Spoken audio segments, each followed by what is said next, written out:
ফেরাউন যখন জাদুঘরদেরকে ভয় দেখাচ্ছিল, যখন জাদুঘররা নবী মুসা আলাইহিস সালামের মুজিজা দেখে কালেমা পড়ে মুসলমান হয়ে গিয়েছিল, ফেরাউন বলল, এত বড় সাহস, আমি অনুমতি দেওয়ার আগে ঈমান আনলি?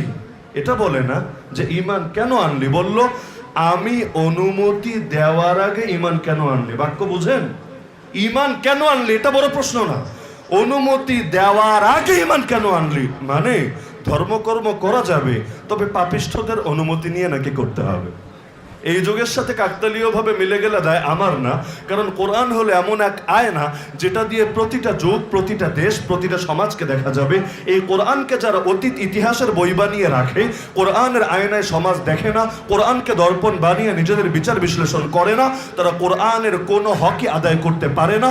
মা আমানা বিল কোরআনি মান ইস্তাহাল্লা মাহারিমাহু, যে ব্যক্তি কোরআনের হারামকে হালাল মনে করে, সে যতই বলুক